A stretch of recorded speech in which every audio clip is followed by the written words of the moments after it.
சூறைக்காற்று மற்றும் கனமழையின் காரணமாக ராமேஸ்வரத்தில் ரயில்கள் நிறுத்தப்பட்டிருக்கின்றன. ரயில் சேவை என்பது அங்கு பாதிக்கப்பட்டிருக்கிறது. கூடுதல் விவரங்களை வழங்குவதற்காக செய்தியாளர் கார்த்திக் இணைகிறார். விவரங்கள் கார்த்திக். வங்கக்கடல்ல உருவாகி இருக்க புயல் சின்னம் காரணமாக ராமநாதபுரம் மாவட்டம் கடலோர பகுதியான ராமேஸ்வரம், மண்டபம், பாமன் உள்ளிட்ட பகுதிகளில் பாத்தீங்கன்னா கடந்த ஒரு வாரத்திற்கு மேலாக விட்டு விட்டு கனமழை பெய்து வந்தது.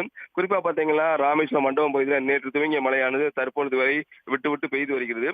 குறிப்பா பாத்தீங்கன்னா மண்டபம், பாமன் பகுதியில மணிக்கு 45 கிலோமீட்டர் வேகத்திலிருந்து 50 கிலோமீட்டர் வேகத்தில் பலத்த சூறைக்காற்று வீசி வருகிறது. அது மட்டும் இல்லாமல் கடல் கொந்தளிப்புடன் காணப்படுகிறது. இந்நிலையில் பாத்தீங்கன்னா பாமன் பாலத்துல அதிக காற்று காரணமாக பாமன் பாலத்துக்கு செல்ல அனைத்து ரயிலுமே நிறுத்தப்பட்டிருக்கு. அதே போல கன்னியாகுமரியிலிருந்து ராமேஸ்வரம் வந்த ரயில், சென்னையிலிருந்து ராமேஸ்வரம் வந்த ரயில், மதுரையிலிருந்து ராமேஸ்வரம் வந்த அனைத்து ரயிலுமே மண்டபம் ரயில் நிலையத்தில் நிறுத்தப்பட்டிருக்கு. அங்கிருந்து பஸ் வசதி ஏற்பாடு செய்து பயணிகள் ராமேஸ்வரம் அனுப்பியிருக்காங்க. அதாவது ராமேஸ்வரத்திலிருந்து மதுரை செல்லக்கூடிய ரயில் பாத்தீங்கன்னா மண்டபத்திலிருந்து இயக்கப்படுது.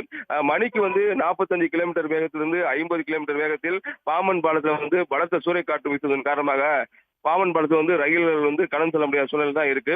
தொடர்ந்து காற்றின் வேகம் அதிகரிப்பதன் காரணமாக அனைத்து ரயிலுமே மண்டபத்திலிருந்து தான் இயக்கப்படும் என ரயில்வே நிர்வாகம் தெரிவிச்சிருக்காங்க.